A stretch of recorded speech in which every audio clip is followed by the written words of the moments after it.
Welcome to Meet Me in the Penthouse. I am Amy, along here with my sister Molly. We help high-achieving women increase their income, but most importantly, their impact. We are neighbors, sisters, and business partners. We have built 8-figure businesses together, traveled the world together, raised our children together, mentored thousands of men and women together, and it's all because we have a penthouse mindset. We aim for the top, and we show others how to empower themselves to peel back the layers and truly step into their greatness and calling. Welcome to Meet Me in the Penthouse. Welcome to Meet Me in the Penthouse. My name is Amy Moster, along with my sister Molly Kroeker. We love helping high-achieving women increase their income, but most importantly, their impact. And today, back by popular demand, you guys love to hear our stories, and we are just going to intermittently sprinkle them in. And as I was driving home today, I said to Molly, you know what? We really need to share your Ironman story, Iron Woman, as we call her. So we're going to hear her story. And if you have on video, you can see the Ironman on her. She got her first tattoo at 53. Oh, the sun is like hitting it, just not at the right. Doggone it. You can barely see it. We'll turn it. The sun will be gone here by the time we're done. And you know, the good news is she waited till she was 53 to get her first tattoo, because our parents said if we ever got a tattoo when we were in college, like everybody wanted to have their sorority mascot or whatever back in the 90s when we were in college, we were threatened with non-payment of college tuition if we got a tattoo. So I still am tattoo-less. Molly is rebellious at 53 and got a tattoo. I did. And then I'm like, sorority. So we had a sorority mascot. Yeah, remember? That must be the part I forgot. But yes, you know, I think with Ironman and everything that we coach and teach and love, it all comes down to mindset. Now, I'd love to tell you 100% is mindset, but I think hearing the story is probably the biggest thing, because I am so passionate about setting goals and teaching people how to set goals. And it's been, I mean, I'm a sports medicine physical therapist. I've done this since I was done with graduate school when I was 25, but that was setting goals for other people. I had a vision board, and I love vision boards. And if you haven't ever taken our course that we taught on vision boards, it is powerful. It was a 2-day event. It is so great. And it really talked about why you have to have more than just vision board, because you have to become, it's the becoming. You have to think from that place, right? So that was me from Ironman. I remember at a young age, just to take us back, I was not a great athlete. Number one, I was not a great athlete. Any of you that know me know this. I wasn't exceptional. I got cut from volleyball when I was in 10th grade, as we called it back then, 10th grade. It was harder on our mom than it was Molly when she got cut from volleyball. Let's be honest. Yes. Yes. And, you know, I wasn't great at volleyball anyway. It hurts my arms even to do it. So, you know, I played basketball until I didn't play my senior year. I chose not to go out. And then I played tennis, but I was literally on the last court. I was goofing around. I was all about the tennis skirt, but like hitting guys on the track with my, tennis balls. So it's not like I was really serious. So I wasn't a great athlete. I worked out a little bit in college, nothing amazing. Jazzercise. We did jazzercise with mom. Yeah, a little jazzercise, a little bit of jazzercise on Friday. And maybe I would run to the next fraternity over to have a beer and not run too fast so that my big hair would get messed up. So that was like the extent. So if this resonates with any of you, then you don't have to be a great athlete to be an Iron Woman, Iron Man at all. And so I would say probably some of the best athletes come from the swimming background, because if you don't know how to swim, triathloning is very hard. So kind of what happened is I ran yet another marathon with my very best friend from growing up, Christy McDermott Kubrow. We've been best friends since 5th grade, and we decided we were going to run a marathon together. So we ran San Diego Marathon. She's an accountant. Wrong time to train would be spring to run a spring marathon. So we ran that marathon. We had an absolute blast. And 6 weeks later, she came in from Bozeman. I came in from Lincoln, Nebraska. And 6 weeks later, I decided to do a triathlon. I borrowed a bike from a bike shop. and maybe practiced a few times. I did a sprint. So I always love when people are like, I've done an Ironman, and then it's really a sprint, which is great. So there's sprint, Olympic, half Ironman, and full Ironman. So a sprint is a 5K. So think of a running race. So it is not a very long swim. And so you're in and out, you're going as fast as humanly Still possible. was a huge accomplishment. I'm just to say, anybody who does them, it's a huge accomplishment. Okay, you're right. It Yeah. was. And Amy said to me, this wasn't the first race, but a race later, a sprint. And remember, it's like full on out as fast as humanly possible. I had no idea that you were going to get kicked in the head the whole time, that you'd be swimming You were with millions of swimming. other people. And then I don't even know if I practiced in a lake. So I probably couldn't even sight very well. It is much harder in a lake than it is in a pool. And so it's every person for themselves. And you're in and out so fast, you don't wear a wetsuit. Even if it was wetsuit approved, I didn't have one. And it's not going to make that much of a difference. You're only in there for a very short time. So 750 meters, you're in and out. And then you are like gangbusters on your bike, right? As fast as you humanly can go for 14 miles. And then you're off and you run a 5K, 3.1 miles. So I had an 11-month-old. Sophie was 11 months old and Sam was almost 3. And I have the picture of them and it is just precious because that was my first triathlon. And I remember I got on the podium, and this is where I get so like, I was 30, let's see, I was 30, yeah, 32 years old when I first did my first triathlon. I got on the podium, and that was like, I remember standing up there going, I found something I'm good at. Like I finally found that thing. And little did I know, and this was, a few years later, I remember when Sam was in second grade. Our son now is nearly 6'7", but back in second grade, he was not tall. And they made the decision on who's really good in second grade to make the team and who's not good and is going to go to the Y team. And I remember Sam wasn't chosen, and I cried for an entire 20-mile run with one of my best friends, Daria Springer, and she reminds me of that run frequently. But the reason I was so upset is I thought, I didn't know I was great at something until I was 32. How can you make a decision when somebody's in second grade? So back to being on the podium, I thought I found something I'm really good at, and that's where it stuck. And so I found a group of women. There were about 6 of us. We went to a little triathlon camp at Nebraska Wesleyan where Amy and I went to college, and my husband went to college there. It's just a small liberal arts private school. And they had a triathlon camp, and we went to it. So I got a little bit better and then just started racing, right? Started racing, and we found a swim coach. Her name was Jane Callahan, and she was amazing. She is truly, she just loved on us, and she was so proud of us because we were all working moms, working full time, racing, competing, busy husbands, small By the kids. way, the kids were always at my house, Molly's kids. I was the babysitter. I was the That was nanny. only for the marathon. That was only for the marathon. For, The for all first of their marathon, 18 years. Chicago Marathon, we did spend the night a lot. We really did. I know we did because Calvin traveled a ton. But so, I mean, it was fun. I mean, that was our social outlet. That's what we did. And so for the next, 8 years, I thought, okay, I really like this. I love doing this. Our kids were busy. I would fit it in when I could. If nothing else, you can always run in a triathlon. But my first big race was called Pigman, and that was a half Ironman. So a half Ironman is a 1.2-mile swim. It is a 56-mile bike, and then a half marathon, right? So 13.1 miles. And I loved it. It was August in Iowa. It's ungodly hot. I did great. My family came and watched me, my mom, my dad, my husband, my kids. It was awesome. And I knew right then, I was like, I will do an Ironman. At some point, I will do an Ironman. And then slowly, my friend group kind of started to die off from triathlons. And pretty much, I was the only one still racing. And so The only crazy I, one. The only one crazy enough to know. I'm kidding. it is true. But I mean, I just loved it. And here's the thing, if I hurt during it and if I didn't, but the thing is that I loved it. I never hurt doing triathlons versus just running marathons. I never had joint pain. I never felt bad. I thought when I turned 40, I thought I have a vision board.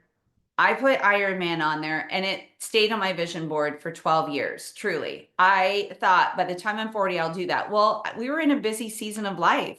There were times, Sam did ask me one time, I had a long ride, I think like 80 miles. So I rode to the baseball game 40 miles and rode 40 miles back home. And I remember he said, Mom, could you just be like the other moms and Drive, normal? not ride your bike at workout, and probably rode it But around the baseball field while he was playing. No. I know. And I mean, standing around in padded shorts is not my idea of a good time, nor is it a good look for anyone, man, woman, it doesn't matter who you are. It is just not a good look. But I was like, I'm not like the other moms at all. I mean, I really don't fit in. And I was okay with that. But I also knew I didn't want to be an embarrassment to my kids. They were proud, but there were times it was super inconvenient. And there were times that we'd be traveling for baseball or cheer or, volleyball, soccer, you name it. And it was impossible to find a pool or somewhere to swim or where am I going to bike? And my husband's like, I don't want to worry about you biking. So there were summers where I didn't race a ton. I was always ready to do a race and typically always did at least one Olympic, but there were summers where I didn't get to do a whole lot of that because I wasn't going to put myself first. I wasn't going to put my family out. So I did listen to that, and I know my kids are proud of me and they loved it, but at the same time, I didn't want them being like made fun of because their mom is different and weird and riding her bike to a game. Well, sorry to tell you, but no, I'm kidding. I'm just kidding. I'm kidding. So I raced some more big races, Galveston, Waco, and there's even a funny video of me in Waco. It rained, you guys, the entire time. Like it was so bad when you got out of the water that when you went to get your bike, it was sitting underneath like 5 inches of water. I hate to have my feet wet. Well, not only were my feet wet, my feet were muddy. They were wet the entire time in my cycle shoes. That I was wet. I was so tired of being wet that when I finished the race, and my husband, of course, God love him, he gave up his umbrella, this big golfing umbrella, to this woman who came to watch her husband with her and her 4 kids. So he was soaked. Galveston, the race blew away. The finish line blew away. Like this massive storm came up. And so on that race, we drove to Wichita like 14 hours, and Calvin's shorts and shirt were still wet when we arrived. So I have the best husband. It is not fun to go and cheer people on. He's the only one that came to Waco with me. And when I got in the car, I said, I will never do Ironman again. And then guess what? 11 months later, I finished Ironman. So never say never. But I remember like it was yesterday in February, it came up, Madison came up, and it's one of notoriously the hardest, but one of the prettiest Ironman courses. It's super hilly. And I remember in February, Wisconsin. Yep, in Wisconsin. Yep, for all of our international friends in Wisconsin. And so I remember I wanted to go to one that I could drive my bike to because I don't know, I'm weird with flying my bike. So anyway, got to Wisconsin, decided to do Wisconsin. And I remember thinking, I remember my first thing was, I don't want to tell anyone because what if I get injured? Well, you guys, if you don't want it, don't think it. Why would I ever think if I get injured? Like that was just not the case. The same coach I had through Galveston, through Waco, through Ironman, and Mark has been amazing. He was amazing. Mark Miller down in Texas, he would fly his plane up and see me and we'd work on things. And you have to have a coach at that level. I think if you're doing half Ironman or above, you have to have a coach and you have to have a tri bike. Like I remember my first half Ironman, I didn't. And this guy was kind of like, you can't talk, by the way, you're going to get penalized. So I did get a penalty on my first half Ironman for talking to someone. I didn't even know that was like not legal. You can't draft either. And also, just so you know, this fun fact, in Ironman or half Ironman, you cannot have headphones. So you could get that on the bike, right? You're like, oh, I get it on the bike. But no, running a half marathon and running a full marathon with no headphones in. Like, and I'm going to tell you exactly what I listened to. And no talking. Yeah.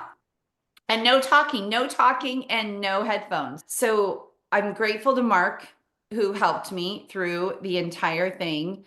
So that's really important because when you can't listen to something like music, we all know music moves us and you're not able to listen to music. So back to training, it's a ton of hours, you guys. It's a full-time job and I'm not going to bore you with those details.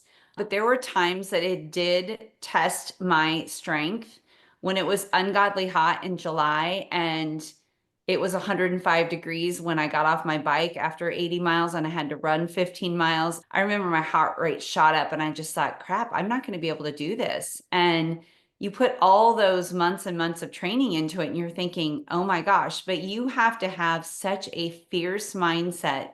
I had a bike wreck. A raccoon took me out of all things. And so, for a good year, I was skittish on my bike. I would see something come out, and I'd panic. There's times that you wake up and it's raining, it's pouring. And so you have to pivot and figure out, what am I going to do? And it's just like in life, right? Ironman is no different than life. You have to learn how to pivot. You have to learn how to have a fierce mindset because that is absolutely what you need. And this is part of the story that is probably my favorite. So yes, 8 months of training, a full-time job, lots of 100-mile rides, all the things. What did I listen to?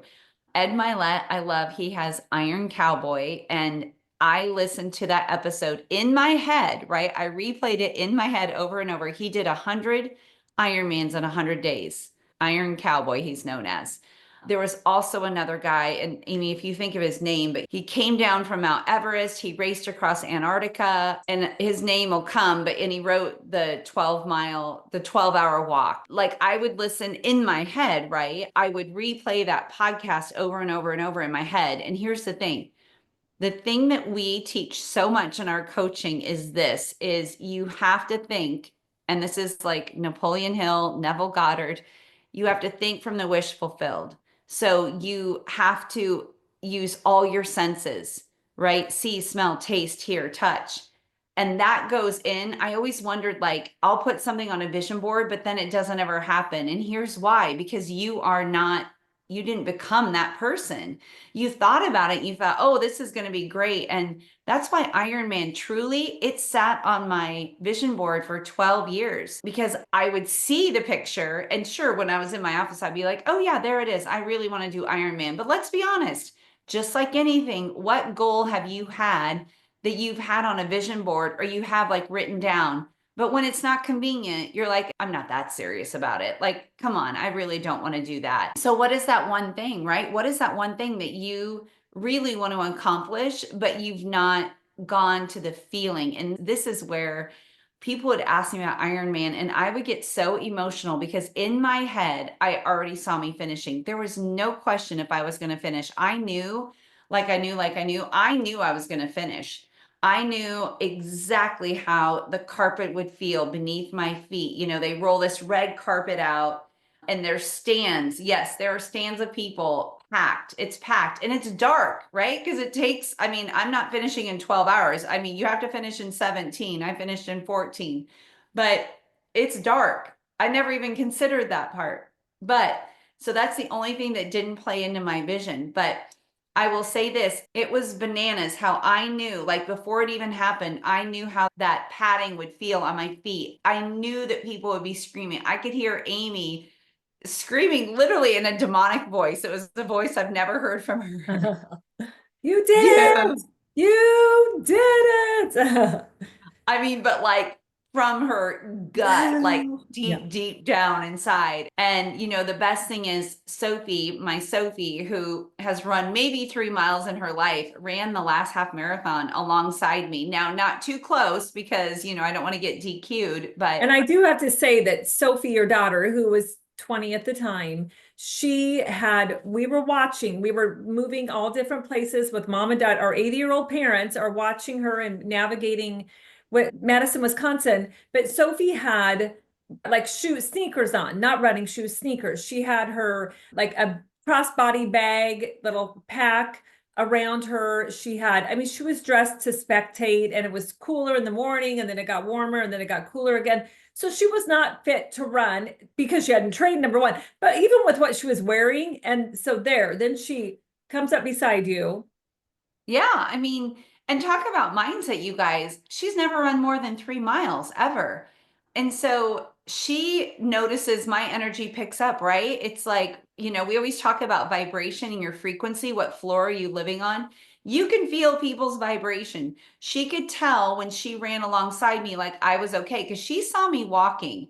I think the hardest miles running were between miles 6 and 20. Those were like sucky Just miles. 14 of them. Just 14 of them. So, I mean, it was fine until double digits. And then you're like, oh my Lord, 12 and now 13. But she noticed, like, when she would be like, okay, mom, you've got this, come on, we can go. I mean, she was cheering me on. And I think that is so cool because our kids have grown up, both Amy and I having athletes for kids. Like, we've been there, we've been cheering, like, you've got this, you can do this, like, catch number. And she did what I did to her when she was racing, when she was little in triathlons. I'd be like, catch the one in the floral shorts, catch the one, in the white hat. And so she started doing that to me, and she could tell, like, my energy picked up, I mean, she could feel that, right? She could feel that. And so she, thank God, truly, she's the reason. I mean, other than I knew I would finish, but when we came around, I mean, she just was like, Mom, what's wrong? And I'm like, I'm tired. Like, I'm tired. My kids had never seen me that low. They had not seen me walk before. They're just like, my mom's a champion. And she's like, what's wrong? I'm like, it's really hard, actually. This is like really hard. But I knew, you guys, even then, I knew I would finish. I knew I would finish. And when you come, you can hear the chants, and the great thing about Wisconsin is they run you through like a college campus. So you constantly are seeing new things. But as I came down, you could feel like the ground shaking. I knew what it would feel like. I knew what it would smell like: popcorn, sweat, and pizza. And it was all that. And when I crossed the finish line, the sweet man that caught me, honestly, he's like, are you okay? Because I could not stop crying. And all I could say to him is, I just thought I would be 40. I thought I would be 40 and not 52.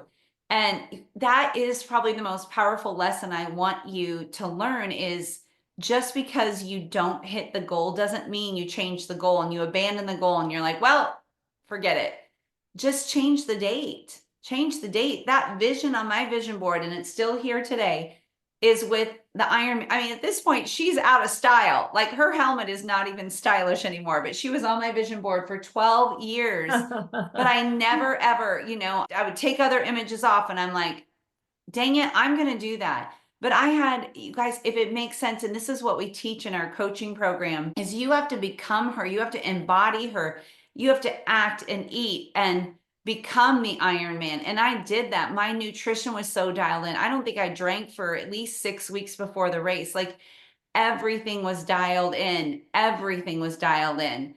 And so you become that person, and that's the becoming, because your outside world reflects what's going on the inside. And so that is the key to all of this is, what seeds are you planting in your mind? What are you growing in the garden of your mind? And I was growing an athlete. So for years I've said, I am an athlete. I am an athlete. And guess what? I am an athlete. I am an athlete, but I became her. I became her at age 32, and it just continued for 20 years. Like, I am an athlete. And now that's how everyone treats me. It's because I became her. I became that athlete. And so I'm telling you, if I can do this, like, somebody that wasn't that significant and that talented or athletic, if I can do this, you can do anything. Put in the blank for you. What is your Ironman? We all have an Ironman, right? So I think just, you've got to remember, see it in your mind first, get in the feeling every day. Every day I would spend time visualizing it, hearing it, seeing it, tasting it, smelling it, all the senses, right? I was in that feeling. And if you can do that, you can attract money. You can attract you can attract your husband, your wife. You can attract whatever you want. Literally, you can attract whatever you want. You have to just be in the feeling and embody that person. And so I love this. This is what we teach. This is what we teach at our Sisters Next Door. You can find us online, obviously, www.sistersnextdoor.com. We have courses. We have free, our Meet Me in the Penthouse is free. It's free information. So go and listen there. We have so many episodes of just even things on mindset that we've learned through the Napoleon Hill Institute, through our certification program. So It's powerful, and this does work. We do work. We say, the people that we want to work with are exactly who we are. Like, we are tired of the grind and the hustle, and it doesn't have to be hard. It can be easy and effortless, but we want to show you how to move from, 5 to 6 to 7 figures easily and effortlessly without like the adrenal fatigue and, the coffee addiction. We can show you how to do it, but it starts in your mind first. So see it in your mind first. We're so excited to have you on this journey with us. I hope you loved. Please reach out to me. Let me know. Have you ever raced before? Have you ever considered doing a race before? And our favorite question always is, what does it look like to live in the penthouse of your mind? And I would say in the penthouse of an Ironman triathlete, you see everyone as a winner. You are like, I see you out there. I see you out there running. When I see someone running, when I'm biking, swimming, I'm like, I see you. You go get it. You're doing awesome. You're doing awesome things. So you're just a big old massive cheerleader when you're living in the penthouse of an Ironman mindset. So thank you everybody for listening, and we're grateful that you follow along. Again, like, share, subscribe, leave us a review, a 5-star review, of course, on Apple, and it's the best way. And just share the love, and that's it. Thank you for tuning in today for Meet Me in the Penthouse with Sisters Amy and Molly. Please rate and review. We love those 5-star ratings and would love to have you go to our website at sistersnextdoor.com.